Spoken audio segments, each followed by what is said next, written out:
श्री देवराहा बाबा तपोस्थली मचान देवार क्षेत्र मैल।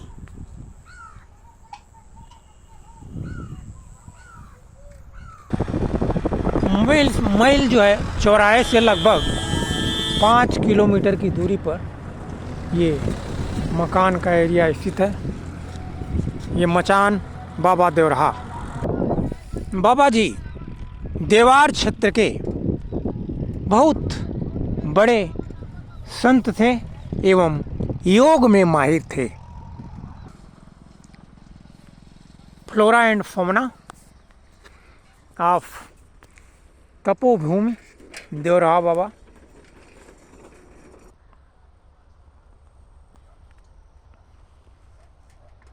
बाबा जी गौ सेवा एवं गौ दुग्ध का उपयोग हमेशा ही करते थे और उसी पर उनका जीवन एक तरह से बहुत लंबा जीवन व्यतीत हुआ और स्वस्थ भी वो रहे जीवन पर्यंत। उनके उम्र पर आज तक किसी ने बताया नहीं कितने साल की अवस्था तक वो जीवित रहे। वैसे जो इनका ये जो मचान है श्री लक्ष्मी नारायण महायज्ञ में आपका स्वागत है, जैसा कि इनके ये लिखा हुआ है। और हनुमान जी महाराज के उपासक थे बाबा जी। ब्रह्मर्षि योगीराज देवराहा बाबा, सरजू तट मचान आश्रम मैल देवरिया उत्तर प्रदेश जो है ये तालाब बाबा जी के जो मचान का एरिया है वहाँ का जो बाबा जी थे। अहिंसा परमो धर्म धर्म हिंसा तथैव च। जो इनका कहना था कि देश धर्म का मान करें, अपनी संस्कृति का सम्मान करें। जब तक गौ माता का खून पृथ्वी पर गिरता रहेगा तब तक विश्व में शांति नहीं आ सकती है।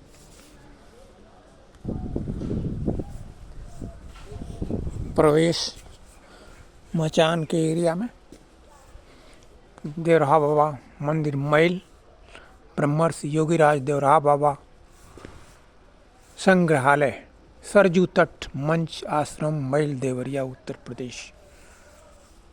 ये यहीं पर बाबा जी काफ़ी समय तक रहा करते थे। ब्रह्मर्षि श्री देवराहा बाबा की जीवनी में इसमें लिखा है कि देवराहा बाबा का जन्म कब और कहाँ हुआ किसी को भी पता नहीं है। यहाँ तक कि उनकी सही उम्र के विषय में अलग अलग राय है। आमतौर पर सुनने में आता है कि देवराहा बाबा 900 वर्ष तक जीवित थे, पर कुछ लोग 250 वर्ष तो कुछ 500 वर्ष मानते हैं। मान्यता है कि हिमालय में अनेक वर्षों तक अज्ञात रूप में रहकर उन्होंने साधना की।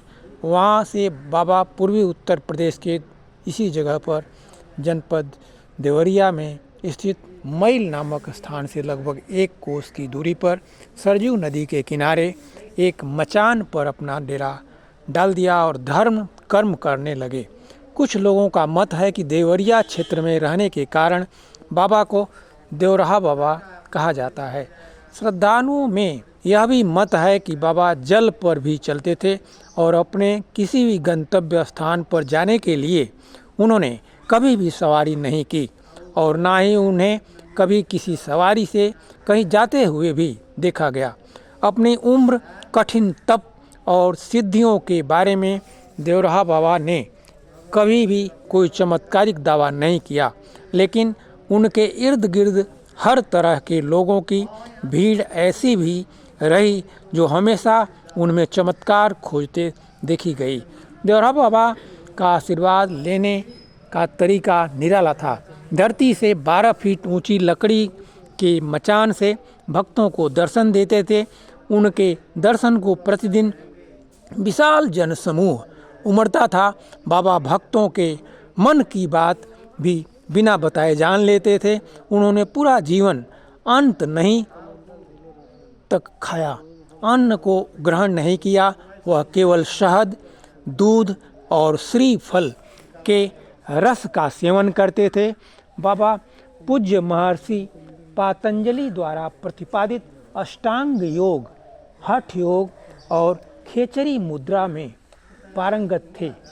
तो देवराहा बाबा की अपना मचान की स्थली ब्रह्मर्षि के रूप में ये थे। और बाबा जी इसी मंच पर आसीन रहा करते थे। ये जो है इनकी मचान की स्थली है।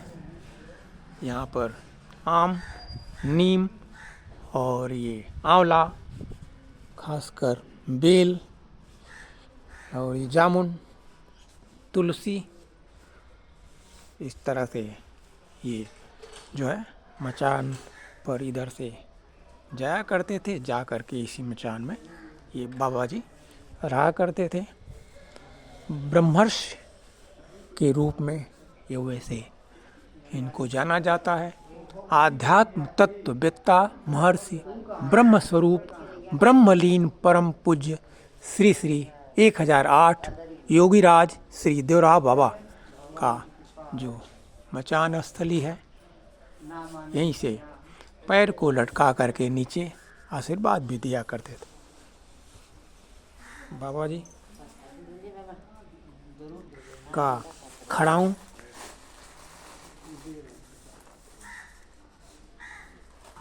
बाबा जी का मंत्र जो था, ओम नमो बसव भगवते वासुदेवाय, कृष्णाय वासुदेवाय, हरे परमात्मने, प्रणत क्लेश नाशाय, गोविंदाय नमो नमः।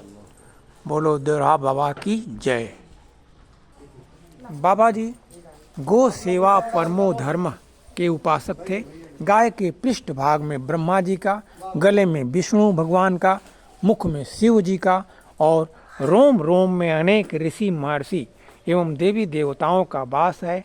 8 ऐश्वर्यों को लेकर लक्ष्मी माता गाय के गोबर में बसती है।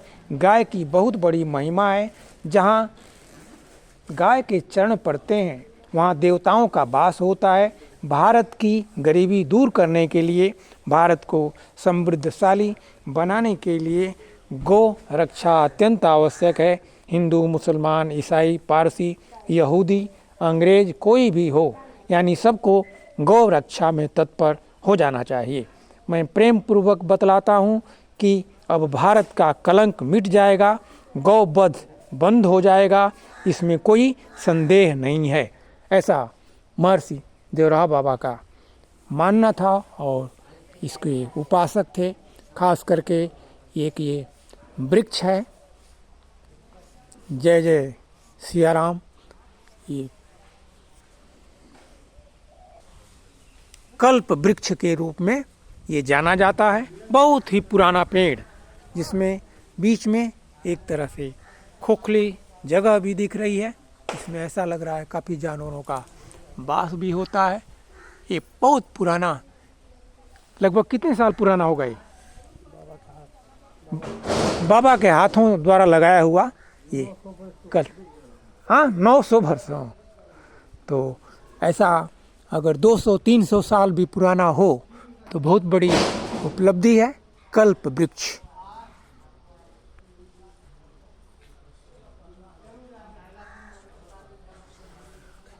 Thanks for watching. Thank you. Stay connected.